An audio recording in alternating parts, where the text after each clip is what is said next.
नमस्कार, समसामयिक विषयों पर आपके पसंदीदा कार्यक्रम विशेष में आपका स्वागत है। आपके साथ मैं हूं अभिलाषा पाठक। केंद्रीय वित्त मंत्री निर्मला सीतारमण ने नई दशक का पहला आम बजट पेश किया, जो आम लोगों की आशाओं और उम्मीदों को समेटे हुए है। इस बार का बजट इस लिहाज से भी खास रहा कि वित्त मंत्री ने अब तक का सबसे लंबा बजट भाषण संसद में दिया। वित्त मंत्री करीब 2 घंटे 41 मिनट तक बोली। आज का विशेष बजट के बारे में है, तो आइए शुरू करते हैं आज का विशेष।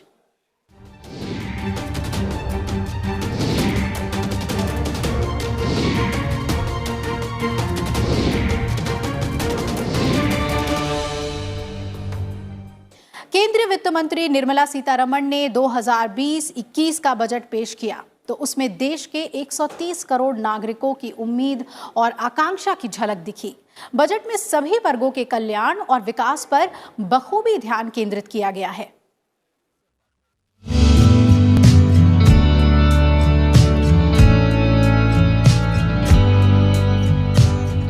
21वीं शताब्दी के तीसरे दशक के पहले केंद्रीय बजट में वित्त मंत्री निर्मला सीतारमण ने भविष्य में बेहतर नतीजे देने वाले अनेक सुधारों की शुरुआत की है। इसका मकसद लघु अवधि, मध्यम अवधि और दीर्घकालिक उपायों से भारतीय अर्थव्यवस्था को ऊर्जावान बनाना है। 2020-21 के आम बजट में 3 प्रमुख थीमों आकांक्षी भारत, सभी के लिए आर्थिक विकास और अंत्योदय पर आधारित एक जिम्मेदार समाज का समावेश किया गया है। सभी वर्ग के लोगों को स्वास्थ्य, शिक्षा और बेहतर रोजगार मुहैया कराने का लक्ष्य रखा गया है। This budget is woven around 3 prominent themes: aspirational India, economic development, and a caring society. The digital revolution, which has placed India in a unique leadership position globally, will see the next wave. राजकोषीय प्रबंधन पर खास जोर दिया गया है। 2020-21 में राजकोषीय घाटा 3.5% रहने का अनुमान है। 2019-20 के लिए राजकोषीय घाटा 3.8% है। आगामी वित्त वर्ष में 30.42 लाख करोड़ रुपए व्यय यानी खर्च का अनुमान है। वहीं आगामी वित्त वर्ष के लिए प्राप्तियां 22.46 लाख करोड़ रुपए अनुमानित है। 2020-21 के लिए पूंजीगत व्यय में 21% की वृद्धि का प्रस्ताव है। 2020-21 के लिए विकास दर 10% रहने का अनुमान है। कृषि, ग्रामीण विकास, सिंचाई और संबद्ध कार्यों पर 2.83 लाख करोड़ रुपए खर्च किए जाएंगे। 15 लाख करोड़ रुपए का कृषि ऋण का लक्ष्य है। स्वास्थ्य क्षेत्र के लिए 69,000 करोड़ रुपए का प्रावधान किया गया है, जिसमें प्रधानमंत्री जन आरोग्य योजना के लिए 6,400 करोड़ रुपए है। स्वच्छ भारत मिशन के लिए 2020-21 में कुल 12,300 करोड़ रुपए का आवंटन किया गया है। जल जीवन मिशन के लिए 3.60 लाख करोड़ रुपए की मंजूरी दी गई है और 2020-21 के दौरान इस योजना के लिए 11,500 करोड़ रुपए उपलब्ध कराए जाएंगे।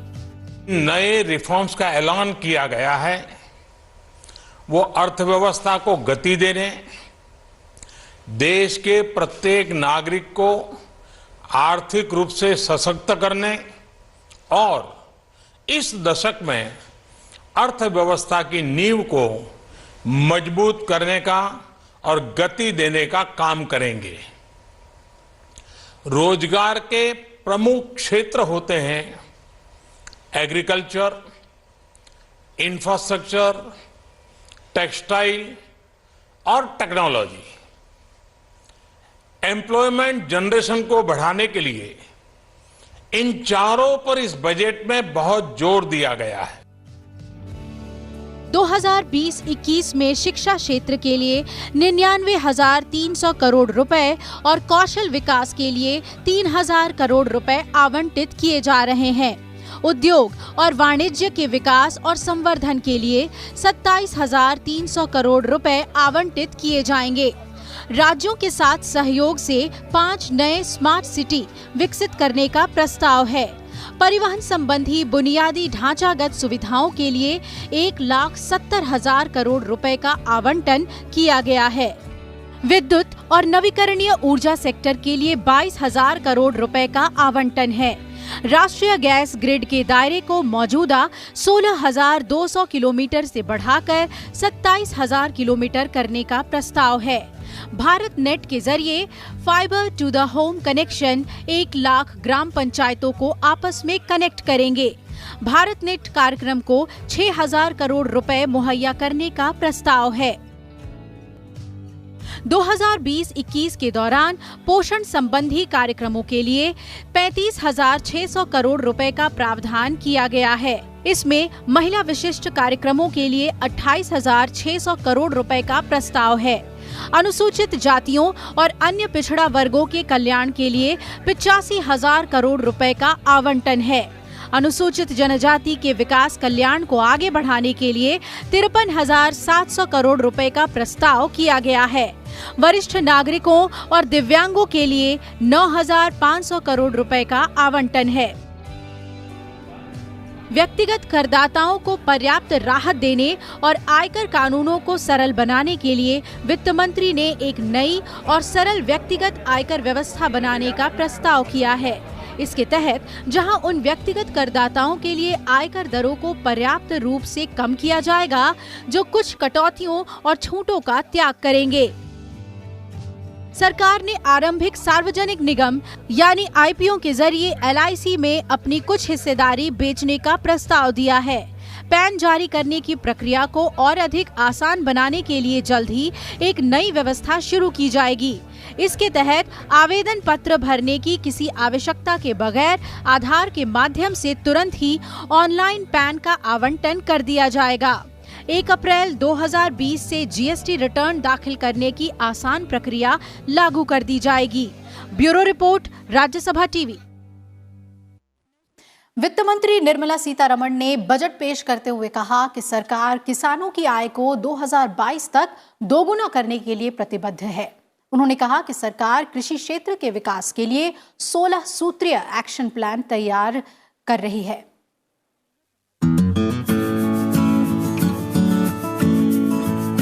केंद्रीय वित्त मंत्री निर्मला सीतारमण ने 2020-21 के बजट को पेश करते हुए एक बार फिर दोहराया कि सरकार साल 2022 तक किसानों की आय दुगना करने के लिए प्रतिबद्ध है। वित्त मंत्री ने कहा कि सरकार ने कृषि क्षेत्र के लिए 16 सूत्रीय एक्शन प्लान तैयार किया है।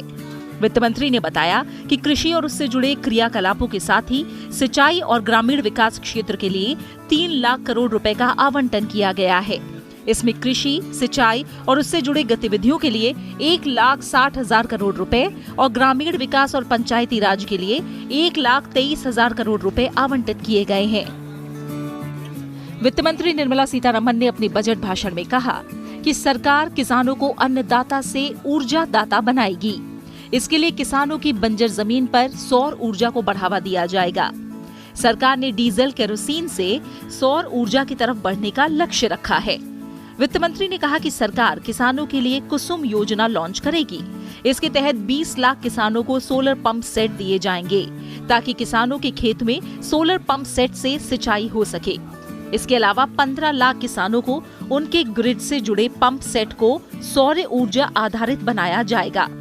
बजट में पानी की समस्या से जूझ रहे 100 जिलों में व्यापक उपाय करने का प्रस्ताव किया गया है। इसके साथ ही साल 2020-21 के लिए कृषिगत ऋण का लक्ष्य 15 लाख करोड़ रुपए रखा गया है। साथ ही प्रधानमंत्री किसान के सभी पात्र लाभार्थियों को KCC स्कीम के तहत शामिल किया जाएगा।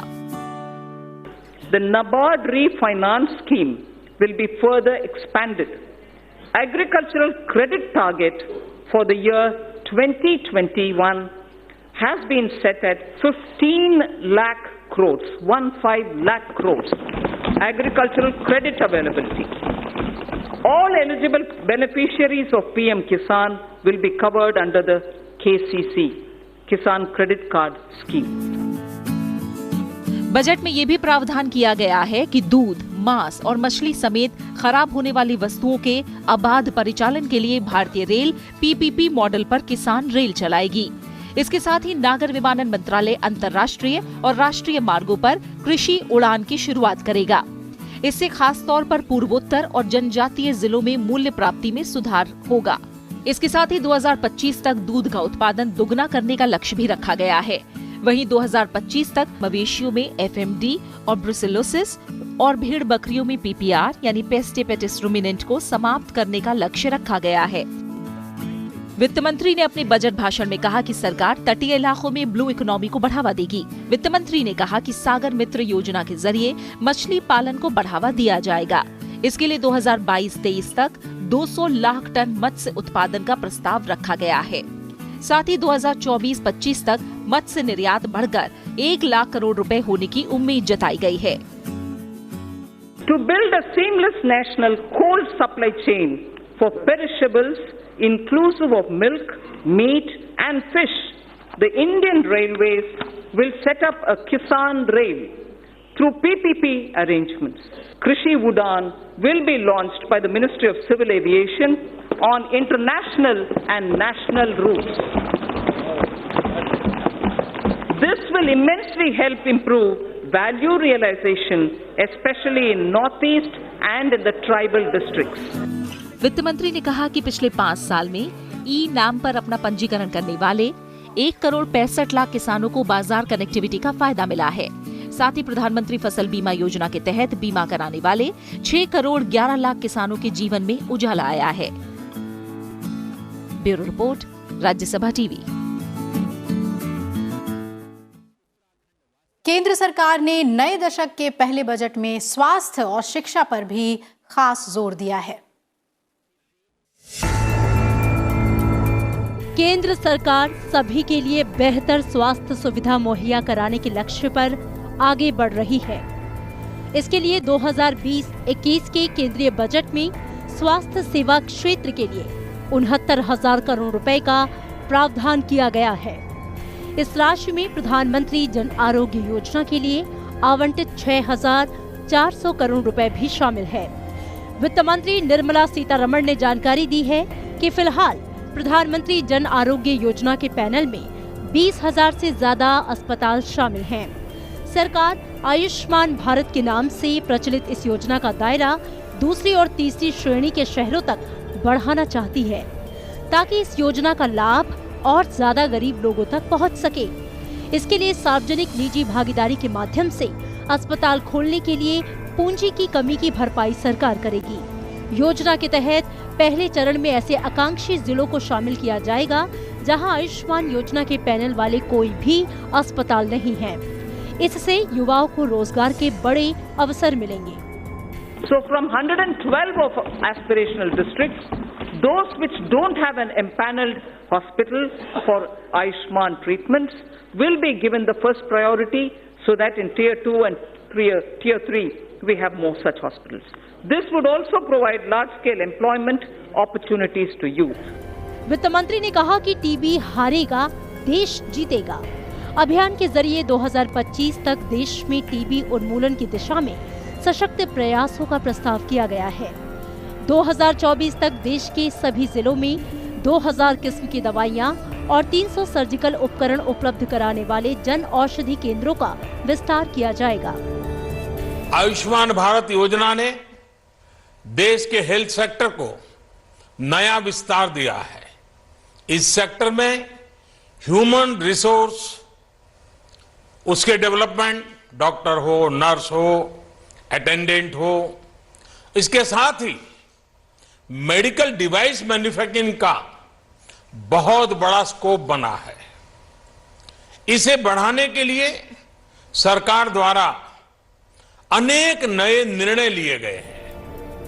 बजट में इस बात पर जोर दिया गया है कि शिक्षा प्रणाली में गुणवत्ता के साथ ही रोजगार की संभावना जैसे पहलू शामिल हों। 2020-21 में शिक्षा के क्षेत्र के लिए 99,300 करोड़ रुपए और कौशल विकास के लिए 3,000 करोड़ रुपए का प्रावधान किया गया है।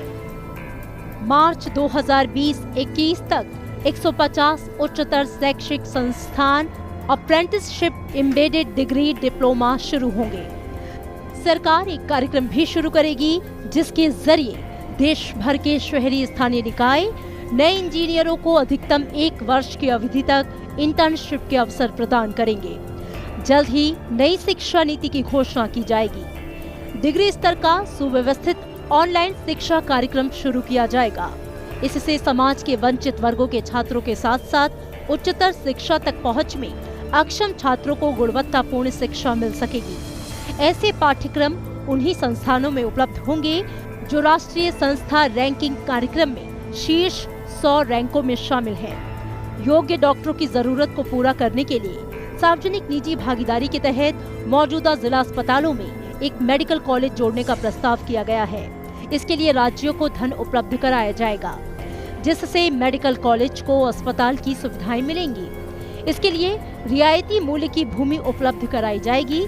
सरकार राष्ट्रीय परीक्षा बोर्ड के तहत रेजिडेंस डॉक्टरों को DNB, FNB पाठ्यक्रम उपलब्ध कराने के लिए पर्याप्त क्षमता वाले बड़े अस्पतालों को भी प्रोत्साहित करेगी। That our education system needs greater inflow of finance to attract talented teachers, innovate and build better labs. Therefore, steps would be taken to enable sourcing external commercial borrowings and FDI so as to deliver higher quality education. Budget में police संबंधी विज्ञान, न्यायिक विज्ञान, cyber न्यायिक विज्ञान जैसे क्षेत्र में एक राष्ट्रीय पुलिस विश्वविद्यालय और एक राष्ट्रीय न्यायिक विज्ञान विश्वविद्यालय का प्रस्ताव किया गया है। Bureau report, Rajya Sabha TV. वित्त मंत्री ने कहा कि सरकार देश को आगे ले जाने के लिए कार्य करेगी ताकि स्वास्थ्य, समृद्धि और कल्याण के अगले स्तर पर पहुंच सके।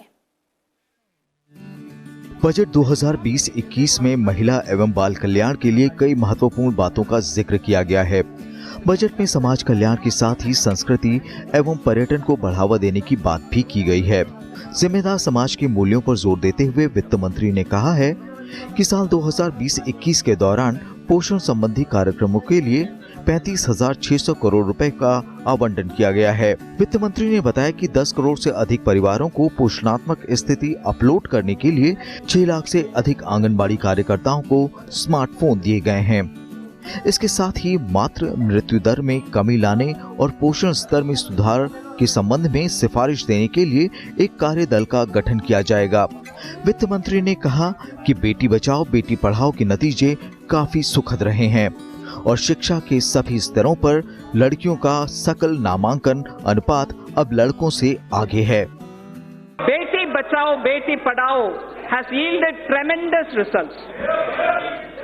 Gross enrollment ratio of girls across all levels of education is now higher than boys. So girls are actually under Beti Padhao benefiting from the scheme. सभी घरों को पाइपलाइन के जरिए जलापूर्ति करने के लक्ष्य से शुरू जल जीवन मिशन के लिए बजट में 3,60,000 करोड़ रुपयों का प्रावधान किया गया है। यह मिशन स्थानीय जल स्रोतों को पुनर्पोषित करने पर बल देता है और जल संचयन को बढ़ावा देता है। बजट में संस्कृति मंत्रालय के तहत एक भारतीय विरासत एवं संरक्षण की स्थापना का भी प्रावधान किया गया है। इसे विश्वविद्यालय का दर्जा हासिल होगा। इसके साथ ही 5 धरोहर स्थलों राखीगढ़ी, हस्तनापुर, शिवसागर, धौलावीरा और अदिचनलूर का विकास किया जाएगा। इसके अलावा प्रधानमंत्री द्वारा जनवरी 2020 में की गई घोषणा के अनुसार कोलकाता में भारतीय संग्रहालय का पुनरुद्धार किया जाएगा। वित्त मंत्री ने कहा कि रांची में जनजातीय संग्रहालय की स्थापना में सरकार मदद करेगी। साथ ही अहमदाबाद के निकट लोथल में पोत परिवहन मंत्रालय द्वारा एक पोत संग्रहालय स्थापित किया जाएगा, जो हड़प्पा युग का एक नौवहन स्थल है। Our government proposes to establish an Indian Institute of Heritage and Conservation under Ministry of Culture. It shall have the status of a deemed university to start with. Acquisition of knowledge in disciplines such as museology and archaeology are essential for collecting and analyzing scientific evidence of such findings and for dissemination through high-quality museums. Budget प्रस्ताव पेश करते हुए निर्मला सीतारमण ने कहा कि सरकार उन राज्यों को प्रोत्साहित करेगी जो 1 मिलियन से अधिक जनसंख्या वाले नगरों में स्वच्छ हवा सुनिश्चित करने के लिए योजनाएं बना रहे हैं और उन्हें कार्यान्वित कर रहे हैं। पर्यावरण, वन एवं जलवायु परिवर्तन मंत्रालय द्वारा इस प्रोत्साहन के मानदंड के बारे में अधिसूचित किया जाएगा और 2020-21 के लिए इस उद्देश्य की पूर्ति हेतु 4,400 करोड़ रुपए आवंटित किए जाएंगे। Bureau report, Rajya Sabha TV. Budget से आम लोगों को सबसे ज्यादा उम्मीदें होती हैं आयकर को लेकर। इस बारे में इस बार बजट में नई टैक्स दरों के ऐलान के माध्यम से मध्यम वर्ग को राहत मिली है। आइए जानते हैं बजट में प्रत्यक्ष दर, अप्रत्यक्ष दर और बैंकिंग क्षेत्र में क्या प्रावधान किए गए हैं। आयकर देने वाले नौकरी पेशा और व्यापारी वर्ग के लोग साल भर से इस बात का इंतजार करते हैं कि आयकर में उनके लिए कुछ राहत और सहूलियतें हो। वित्त मंत्री ने बजट 2020 में आयकर यानी प्रत्यक्ष कर में इस बार राहत दे दी है। इस बार के इनकम टैक्स स्लैब में जो बदलाव किए गए हैं वो टैक्स अदा करने वालों को काफी राहत देंगे। 5 लाख तक की सालाना आय पर कोई कर नहीं लगेगा और 5 से 7.5 लाख के बीच सालाना आय पर अब 10% की दर लागू होगी। 7.5 लाख से 10 लाख के बीच की आय पर अब 15% की दर लागू होगी। वहीं 10 लाख से 12.5 लाख के बीच की आय पर 20% की दर लागू होगी। 12.5 लाख से 15 लाख के बीच की आय पर 25% की दर लागू होगी और 15 लाख से ऊपर की आय पर 30% का दर लगेगा। खास बात ये भी है कि नई कर व्यवस्था करदाताओं के लिए वैकल्पिक होगी, यानी करदाता पिछले स्लैब के तहत भी कर अदा कर सकते हैं। जिन लोगों की आय 5 लाख रुपए तक ही है, उन्हें ना तो पुरानी व्यवस्था में और ना ही नई व्यवस्था में कर देने की जरूरत है। नई कर व्यवस्था में करदाताओं के दावित छूटों और कटौतियों के आधार पर लाभ मिलेगा। अब बात करते हैं कॉर्पोरेट कर दर की। वित्त मंत्री ने अपने बजट भाषण में कहा कि कॉर्पोरेट टैक्स को कम करने का जो साहसिक कदम सरकार ने उठाया है, उससे भारत विश्व में सबसे कम कॉर्पोरेट टैक्स देने वाला देश बन जाएगा। नई बिजली उत्पादन कंपनियों को 15% कर दर कर दिया गया है। वहीं होल्डिंग कंपनी को उसकी सहायक कंपनियों से प्राप्त लाभांश के लिए छूट की अनुमति मिलेगी। 100 करोड़ रुपए तक के कुल कारोबार करने वाले स्टार्टअप्स को 10 सालों में से लगातार 3 आकलन वर्ष के लिए 100% छूट का लाभ मिलेगा। स्टार्टअप्स को ईसॉप्स पर कर भुगतान से राहत मिलेगी। एमएसएमई से कम नकदी वाली अर्थव्यवस्था को बढ़ावा देने के लिए कुल कारोबार की उच्चतम सीमा में 5 गुना वृद्धि करके मौजूदा 1 करोड़ रुपए से 5 करोड़ रुपए का प्रस्ताव भी है। सहकारी संस्थाओं पर छूट, कटौती के बिना 10% अधिभार और 4% उपकर के साथ 22% का भुगतान का विकल्प दिया गया है और विदेशी निवेश के लिए कर रियायत भी दी गई है। सस्ते मकान की खरीद के लिए ऋणों की देय ब्याज में 1.5 लाख रुपए तक का अतिरिक्त छूट को 31 मार्च 2021 तक बढ़ा दिया गया है। An individual shall be required to pay tax at the reduced rate of 10% for income between 5 lakhs to 7.5 lakhs against the prevailing 20%.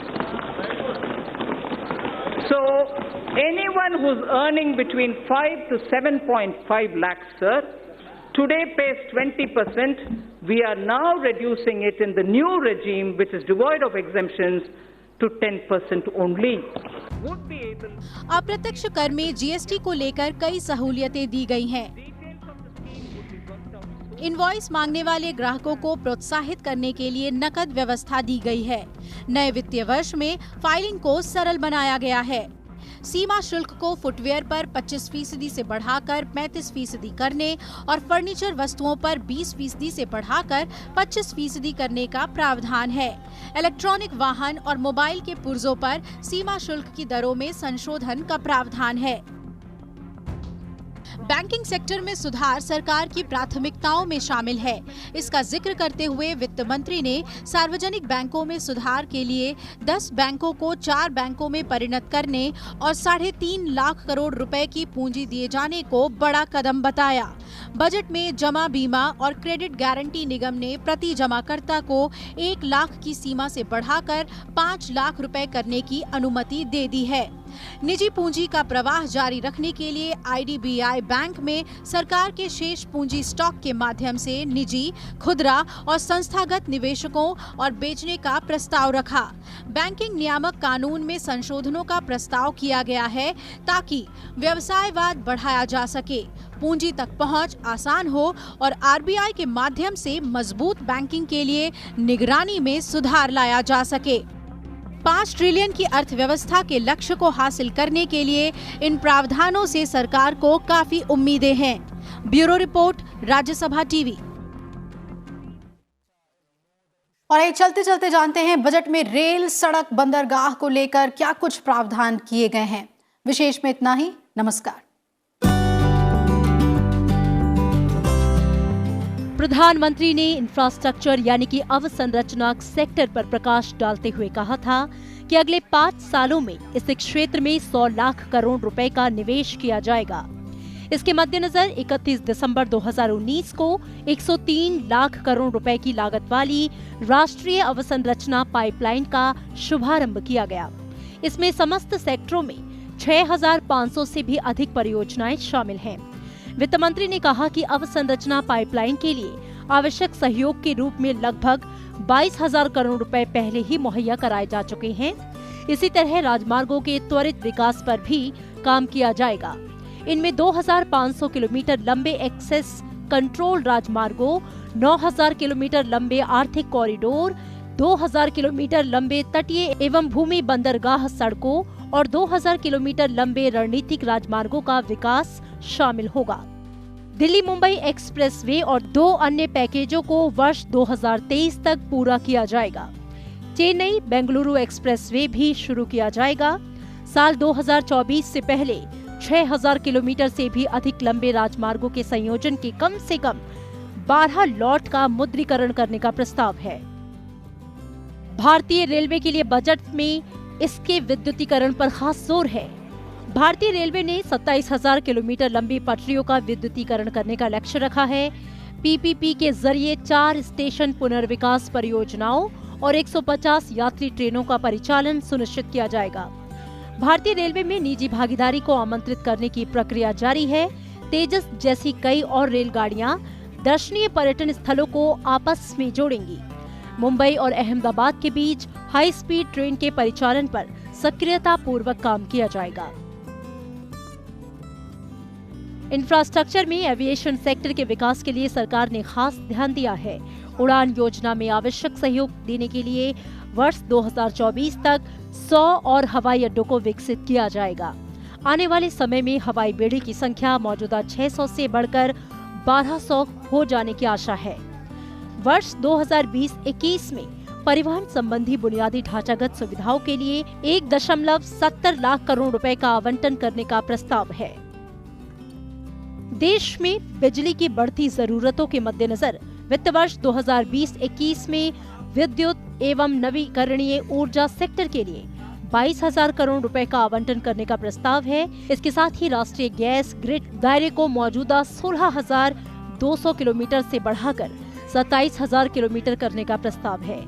नई अर्थव्यवस्था के तहत निजी क्षेत्र देश भर में डेटा सेंटर पार्कों का निर्माण कर सके, इसके लिए जल्द ही एक नीति लाई जाएगी। इस वर्ष भारत नेट के जरिए fibre to the home connection 1 lakh ग्राम पंचायतों को आपस में कनेक्ट करेगा। 2020-21 में भारत नेट कार्यक्रम को 6,000 करोड़ रुपए मुहैया कराने का प्रस्ताव किया गया है। स्टार्टअप को लाभान्वित करने के लिए IPR के निर्बाध इस्तेमाल और इन्हें दर्ज करने के लिए डिजिटल प्लेटफॉर्म बनाने की योजना है। विभिन्न प्रौद्योगिकी सेक्टरों में नॉलेज ट्रांसलेशन क्लस्टरों को स्थापित करना शामिल है। अवधारणा की साक्ष्य की डिजाइनिंग, इनके निर्माण, वैधीकरण तथा प्रौद्योगिकी क्लस्टरों का स्तर और अधिक ऊपर उठाने के लिए हार्बरिंग, टेस्ट बेड एवं छोटी विनिर्माण इकाइयां स्थापित की जाएंगी।